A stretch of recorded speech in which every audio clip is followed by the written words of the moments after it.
첫 번째 지금 홈페이지 보이는 산일전기라는 홈페이지 네.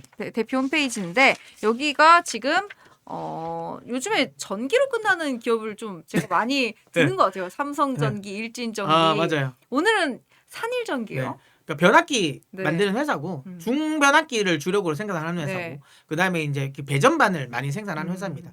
그러니까 제가 전력망 쪽을 계속 긍정적으로 보고 있어요. 전력적으로 보고 음. 있고 또 하나는 여기는 또 안 하게 됐는데 네. 지금 엔비디아가 본인들의 데이터 센터에 들어가는 전력 구조를 바꾸려고 해요. 지금은 모든 우리가 일반 이제 전력을 쓰려면 우리는 교류 전력이거든요. 네. 교류로 보낸단 말이에요. 근데 이거를 이제 그 직류로 바꾸려고 해요. 직류로 바꾸고 그다음 실제로 쓰는 그러니까 이 사용하는 서버렉들 같은 경우도 직류로 받아들일 수 있게 바꾸려고 해요. 물론 이거는 상당히 아직까지 먼 미래긴 해요. 네. 조금 더 걸리긴 하겠지만 결국은 교류에서 이제 직류로 바뀐다는 거. 그러면 결국은 발전소에서 쏴주는 건 그러니까 태양광이라든지 네. 풍력이 아니면 대부분은 다 교류로 만들어집니다. 왜냐하면 그 흔히 말 운동 에너지를 통해서 터빈을 돌려가지고 에너지를 그러니까 전기를 만든 건 주파수가 생기거든요. 네. 그러니까 교류 전기가 만들어질 수밖에 없어요. 그러면 교류로 송전되는 걸 이제 직류로 바꿔야 되기 때문에 그러려면 그걸 바꾸는 인버터가 필요하다는 거. 그러면 그 인버터를 만드는 회사가 수혜가 되는 건데 그걸 어쨌든 산일전기가 하고 있고 또 하나는 교류로 받은 걸 아니면 직류로 받은 걸 또 그 안에서 또 변환을 해야 된다는 거. 그러면 거기에 이제 중변압기가 또 많이 필요하거든요. 네. 그것도 산일전기가 또 주력을 합니다. 그래서 뭐 엔비디아가 그 먼 미래이긴 하지만 그것만으로도 수혜가 되는 거고 그거 아니더라도 당장 내년에 어쨌든 데이터 센터가 많이 건설이 돼요. 북미 쪽에. 올해는 데이터 센터를 건설하는 계획이 많이 발표가 됐다면 네. 내년부터 본격적으로 착공이 돼요. 그러면 데이터 센터 향 뭐 중변압기라든지 배전반 수요가 늘어날 가능성이 높고 그러면 산일전기 같은 경우는 이제 내년이 사상 최고 실적을 찍을 가능성이 높겠죠. 그런 관점에서 본다면 최근에 좀 지지부진하거든요. 산일전기가. 네. 오히려 이때가 조금 매수의 기회가 아닐까라는 생각에서 저는 좀 가지고 나왔습니다. 내년이 좋을 것 같고 올해는 살짝 음. 주춤하고 있기 때문에 오히려 기회로 볼 수 있다. 님변님이 산일전기라 점점 하시는데 점점을 붙이신 이유가 있으실까요? 있으시면 댓글 남겨주세요. 왜냐하면 산일전기가 네. 그러니까 지금 현재 전력망 내에서 시장에서 지금 대장주라고 생각하고 있는 건 HD 현대일렉이랑 그다음에 효성중공업이거든요. 그렇죠. 근데 이제 HD 현대일렉이라든지 효성중공업 같은 경우는 기본적으로 대형 초고압 변압기예요. 네. 근데 그거 물론 그것도 수요가 좋아요. 당연히 좋은데 이제 순서상 그러니까 올해까지는 초고압 변압기가 많이 발주가 될 시기예요. 네, 네. 그러니까 이게 그 제가 이 차트를 한번 보면서 설명을 네. 드려볼까요? 그러니까 지금 소개해 주시는 거는 어떻게 보면 숨겨진 종목을 좀 찾아주시는 그런 네. 느낌인 거죠. 자 일단 재룡전기라는 종목을 네. 한번 봐드릴게요. 네. 재룡전기가 이게 원래 패드 변압기라고 해서 엄청 작은 변압기 우리가 흔히 말하는 그 뭐죠 이렇게 전봇대에 달려있는 네. 옆에 이렇게 흔히 말하는 작은 변압기 있거든요. 아니면 우리가 지금 이렇게 길을 걷다 보면 도로가에 네. 뭐 그러니까 전봇대 말고 이게 지중화한다고 해서 네모 박스 상자 네. 그 우리 그 어떤 연예인이 그 차로 이렇게 박아가지고 이렇게 했던 그거 아시죠? 네, 네. 그게 그 패드 변압기라는 거거든요. 작은 변압기예요. 네, 네. 그걸 주력으로 만드는 회사인데 보시면 2024년에 가장 많이 올랐어요. 이때 가장 많이 올랐습니다. 왜 얘가 많이 올랐냐? 네. 투자 시기가 이 시기였어요. 왜냐하면 그때 당시는 네. 노후화된 변압기를 교체하는 수요가 많았어요. 그러다 보니까 패드 변압기 수요가 가장 많으니까 네. 얘가 가장 먼저 갔어요. 그리고 올해는 안 가잖아요. 네. 왜냐하면 순서상 이미 교체할 만한 건 교체했어요. 아. 그래서 수요가 이제 쇼티지가 끝난 거예요. 아. 잘 안 가는 거고 올해는 누가 가장 많이 갔냐? 음. 지금 이야기는 HD 현대일렉트릭 같다. 현대일렉트릭. 예. 이게 보시면 2024년보다 네. 올해 훨씬 더 많이 갔죠. 이게 어. 올해 초고압 변압기가 많이 깔릴 수주가 많았던 데예요. 자 그리고 효성중공업 보시면 패드 변압기가 할 때는 안 갔잖아요. 네. 크게 많이 안 갔죠. 근데 이게 올해 엄청나게 많이 갔죠. 와. 맞죠? 이게 순서상 그런 거예요. 초고압 변압기가 잘 갔던 거예요. 네. 자 그러면 내년은 뭐다? 그게 기본적으로 저는 어. 그 배전반이라든지 네. 그 다음에 중변압기가 많이 수요가 나올 때거든요. 그거를 잘하는 회사가 뭐냐면 LS 일렉, 그 다음에 산일전기, 그리고 일진전기거든요. 공부를 얼마나 그러면 주가 차트를 보시면 대장은 네. LS 일렉이 대장이긴 하거든요. 그 주가 차트 보세요. 보세요. 네. 작년에 여러분, 이게 공부벌레 오히려 왼쪽이- 하반기에 지금 더 잘 가죠. 지금 보시면 올해 하반기에 네. 똑같은 거 보면 네. 탄력성이 어. 효성중공업이 꺾일 때 10월 달부터 효성중공업 꺾였잖아요. 지금 아, 하락이 나오잖아요. 그러네. 근데 LS 일렉의 차트는 보시면 오르네. 오르잖아요. 그러네. 이게 순서상인 거예요.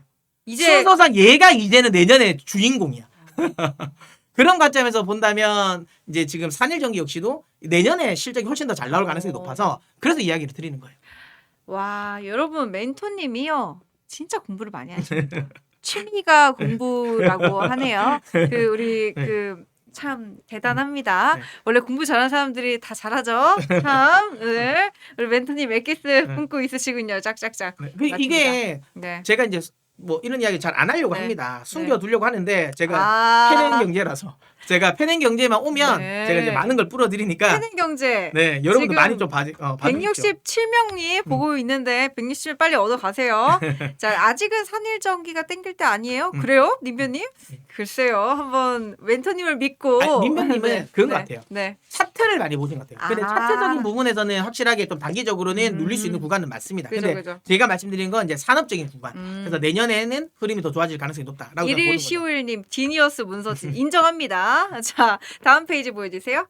자, 이번에 소개해 주실 종목은 솔브레인이라는 종목입니다. 솔브레인은 어떤 회사죠? 뭐 이제 반도체 특수가스, 음. 그다음에 특수 용액을 생산하는 회사이고 제가 아까 파운드리 이야기를 많이 했잖아요. 네. 그래서 파운드리가 삼성 파운드리가 만약에 잘 되면 네. 누가 가장 수혜일까? 소재들 중에서 그러니까 물론 1차적으로는 장비주가 가장 먼저 수혜가 돼요. 왜 라인을 깔아야 되니까. 네. 그리고 나서 가동이 되면 그때부터 이제 소재주들이 잘 가는데 제가 장비주들은 앞선에도 많이 이야기를 해가지고 소재주 좀 관심 있게 봐야 된다라고 생각하고 솔브레인 같은 경우는 지금 그러니까 삼성의 낸드라든지 그다음에 이제 파운드리 같이 네. 색각을 많이 해야 되는 거. 그러니까 뭔가 반도체 쪽을 패턴을 많이 깎아내야 되는 게 많을 때 수혜가 네. 돼요. 실가격을 독점적으로 납품을 하고 있고 특히 그 초산계 에천트라고 해가지고 지금 삼성전자 같은 경우는 이 파운드리 쪽에서 그 깎는 방식이 그 GAA라고 해서 게이트 올 어라운드 방식이에요. 물론 최근 들어서 TSMC도 GAA 방식으로 쓰긴 하는데 네. 이거는 뭐냐면 이거 설명 너무 긴데 아무튼 찢어서 다- 네. 그러니까 모든 면을 다 깎아야 돼요. 네, 네. 그러니까 모든 면을 예전에는 네. 3면만 깎았으면 돼요. 네, 네. 세 면만 깎았으면 되지만 네. 이 GAA 방식은 4면을 모두 깎아야 돼요. 근데 이게 이렇게 깎으려면 네. 이 예전에는 특수 가스로 깎았어요. 가스를 깎았는데 지금은 GAA 방식을 하면 가스로는 안 돼요. 이걸 그냥 액체로 깎아야 돼요. 용액. 네, 용액으로 깎아야 되거든요. 근데 용액이 필요한 면적이 더 많아졌어. 네. 그리고 우리 생각해 보세요. 네. 가스로 우리가 가습기를 하더라도 네. 이게 가습기 같은 경우는 이게 흔히 말해 가스로 올리면 한참 소비되잖아요. 뭐 물을 이렇게 돼 있다면 네. 만약에 수증기로 하면 엄청나게 이 흔히 말해 사용량이 적잖아요. 네. 근데 이게 용액이야. 액체로 그냥 기체가 아니라 액체로 만약에 뿌린다면 동일한 시간에 훨씬 더 많은 양을 써야 되겠죠. 근데 이제 아까 말씀드린 방식이 네. 바뀝니다. 기체 방식이 아니라 네. 이제 가스 방식이 아니라 이제 액체로 녹여야 되거든요.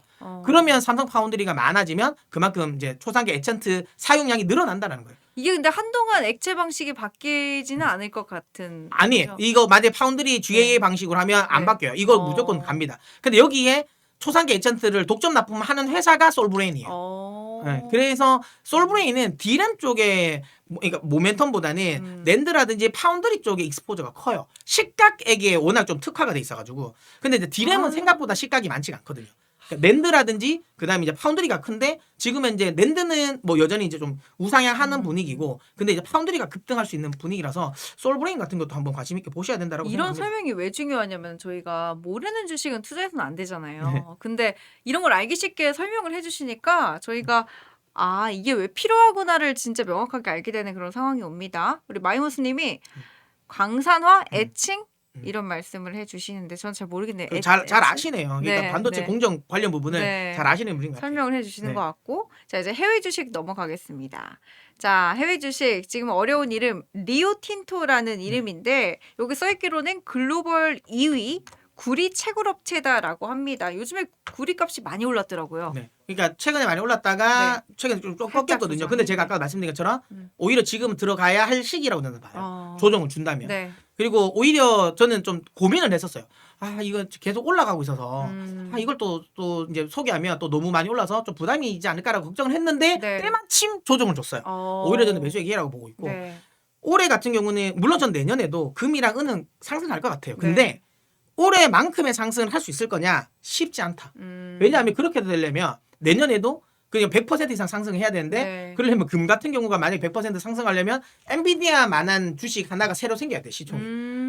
그거는 쉽지 않을 것 같아요. 그렇게까지 시장의 유동성이 풍부할 그만큼까지는 안 풍부할 것 같아요. 네, 네. 예, 그렇기 때문에 뭐 금도 내년에 상승하겠지만 상승폭은 올해보다는 좀 더딜 가능성이 높다라는 거고 반대로 네. 구리는 올해 생각보다 많이는 안 올랐어요. 음. 물론 40% 가까이 오른 게 많이 오르긴 네. 했지만 네. 그래도 금이나 은 대비해서는 적게 올랐거든요. 네. 그래서 오히려 내년에는 구리 쪽이 더 많이 오를 가능성이 높지 않을까라는 네. 생각을 하고 있고 원자재가 상승할 수밖에 없는 이유는 어쨌든 미국이 중간 선거 전까지는 돈을 풀 거라는 거죠. 확장적 재정 정책을 유지한다라는 거. 네. 시장에 달러가 그러니까 달러가 많이 풀린다라는 건 원자재 가격의 상승으로 이끌 수밖에 없다라는 거고. 또 하나는 구리 같은 경우는 어쨌든 데이터 센터 AI 관련 핵심입니다. 왜? 전기 이야기 많이 하잖아요. 네. 전선 다 구리고 거기 들어가는 뭐 흔히 말하는 뭐 배전반이나 그 다음에 뭐 변압기라든지 이런 거 다 거기에 구리가 다 들어갑니다.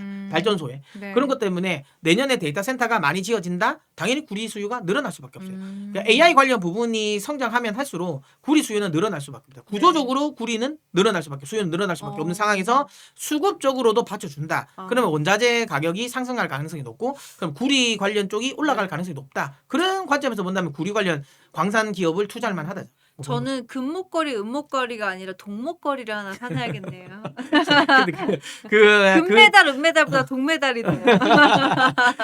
뭐 리오틴토로 사신 게 안 낫게요. 그 정도로 차라리. 차라리 리오틴토를 살까요? 네, 그게 훨씬 더 낫습니다. 네. 근데 이제 이런 이야기를 하면, 네. 근데 글로벌 그 구리 광산 1위는 그 BHP라는 회사가 있거든요. 왜 거기를 안 하고? 네, 이거 2등 회사예요. 네. 리오틴토라고 하는 회사가 2위 회사인데 왜 2위 회사를 했냐면 그 BHP 같은 경우는 그냥 이거에 흔히 말하는 구리의 익스포저가 크진 않아요. 그러니까 그 흔히 말하는 다른 것도 많이 해요. 우리로 따지면 포스코홀딩스예요. 그러니까 구리만 하는 게 아니라 여러 가지를 많이 해요. 네. 이게 이제 호주 광산 회사잖아요. 그래서 여러 가지를 많이 하고 리오틴토 같은 경우는 영국 회사인데 얘는 원래 그렇게 따지면 아닌데 리오틴토도 많이 하는데 맞아요. 많이 하는데 최근에 리오틴토가 사업의 구조 조정을 했어요. 네. 뭐냐면 이제 돈 안 되는 거 하지 마 해서 지금은 구리랑 리튬만 해요. 그래서 구리 쪽에 조금 더 지금 현재 익스포저가 좀 높습니다. 그래서 리오틴토 같은 경우도 제가 보기에는 구간에서 지금 이제는 조금 이제 해볼 만한 구간이다라고 생각해서 비중이 더 높기 때문에 네. 조금 더 대표주로서 볼 만한 가치가 있다. 네. 이렇게 봐주시고 이렇게 이야기를 하면 네. 또 다른 이야기를 할 수 있을 거예요. 네. 그러면 그렇게 따지면 프리포스트 맥모란이 낫지 않나? 그게 이제 이거 캐나다 광산업체고 네. 이제 북미에서 1등 회사예요. 북미 1등 회사고 얘는 이제 ADR 물도 아니고 본장에서 네. 그러니까 상장돼 있는 종목인데 괜찮습니다. 두 개 다 하셔도 상관없어요. 다만 변동성이 리오틴토가 상대적으로 덜해요. 덜하다. 네, 그래서 제가 이제 이야기를 드리는 거고 요게 이제 리오틴토의 주가 흐름입니다. 네. 여기 이제 리오틴토의 주가 흐름이고 이 정도면 뭐 접근해볼 만하지 않나라는 생각되고 이게 아까도 말씀드렸던 이제 프리포트 맥모란 네. 주가 차트인데 이렇게 움직였다라는 거 상대적으로 사이즈가 조금 더 작긴 해요. 네. 그다음에 아까 말씀드렸던 이제 BHP 요거는 계속 말씀드리지만 너무 느리다, 너무 더디다. 차라리 이거 살 것 같으면 그냥 포스코를 사자. 다른 걸로 하니까. 네, 보시면 그렇게까지 엄청나게 몇 년입니까? 1, 2, 3, 4, 5년. 5년 박스권이에요. 그러니까 이게 원자재 가격 상승에 흔히 말하는 이제 그 이득을 많이 못 봐요. 그래서 이거는 별로다. 다른 일도 하고 네, 있어서. 그래서 만약에 할 거면 리오틴토 네. 보시면 구리 가격 상승을 그대로 잘 따라가고 있잖아요. 구리 원자재 선물을 하는 것보다도 얘가 더 많이 올라가요. 그러니까 구리가 예를 들어 한 4% 오르면 이 종목들은 한 뭐 6%씩 오르니까 실질적으로 구리 가격보다도 더 많이 오릅니다. 그러니까 만약에 구리가 40% 오르면 뭐 이 종목들은 한 100%도 오를 수 있는 거라서 그래서 리오틴토 같은 것들은 한번 관심 있게 보셨으면 좋겠다. 자. 이렇게 말씀드립니다. 다음에 살펴볼 기업은요. 테바 파마슈티컬. 테바라는 기업으로 네. 제가 줄여서 얘기를 하겠지만 We are all in for better health. 뭐 바이오 기업인 것 같아요. 맞습니다. 우리로 따지면 셀트리온 같은 회사라고 보시면 돼요. 삼성바이오로직스 같은 회사. 그러니까 복제, 제네릭 관련이랑 그다음에 네. CDMO를 하는 회사고 글로벌 1위 회사입니다. 네. 제네릭 글로벌 1위 회사고 오. 이 회사 같은 경우는 이제 그 이스라엘 회사입니다.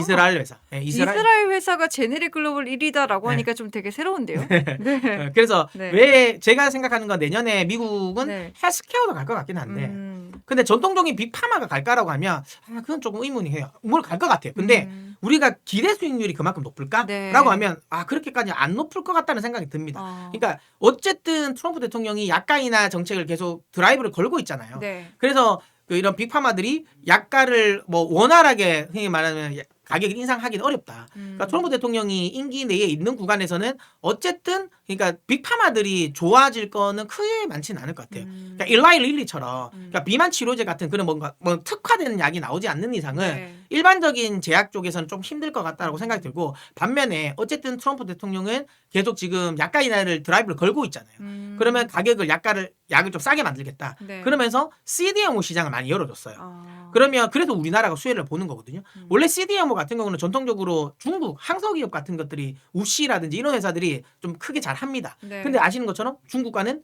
뭐 일단은 뭐 북미 쪽에 안 열어줄 거 아니겠습니까? 음. 그러면 반사 이익을 많이 볼 수 있는 게 우리나라 뭐 삼성바이오로직스라든지 셀트리온 그 다음에 테바가 가능성이 높고 아시겠지만 트럼프 대통령은 이스라엘과 상당히 신분이 있어요. 그래서 이스라엘 기업이 긍정적일 가능성이 또 높다. 아. 정치적으로도.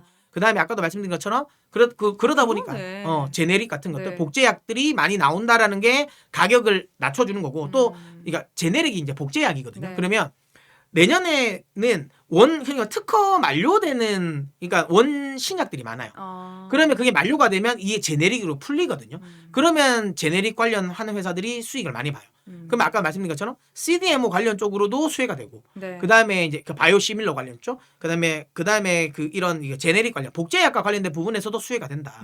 그러면 지금 현재 트럼프 대통령의 이런 헬스케어 정책 요쪽과 약가 인하 정책과 우리 계획을 같이 하는 종목이 이 종목이 되거든요. 그래서 관심 있게 볼 만하다라고 생각해서 헬스케어를 관심 있게 네. 보신다면 저는 개인적으로는 테바가 괜찮다고 보고 있고요. 트럼프 대통령이 진짜 건강 얘기 많이 하더라고요. 맞아요. 뭐 메이크 아메리카, 뭐 맞아요. 헬스 어게인 뭐 네. 이러면서 또 마가의 또 변형 버전도 만들어내고. 차트 한번 보실까요? 네, 볼게요. 보면 엄청나게 많아요.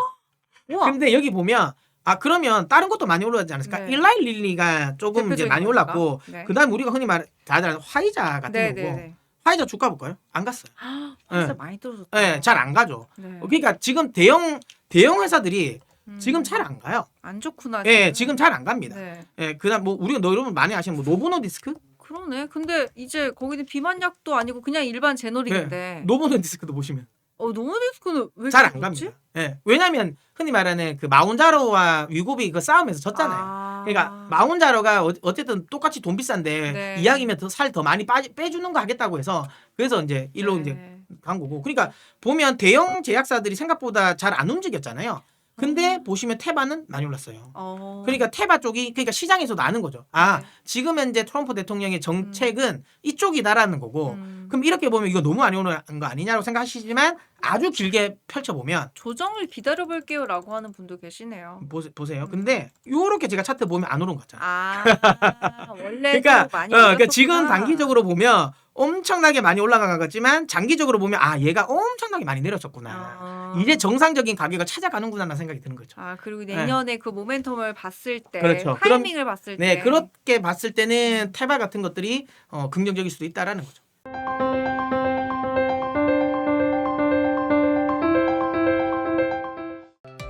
다른 영상도 즐기시려면 구독 버튼을 꼭 눌러주세요.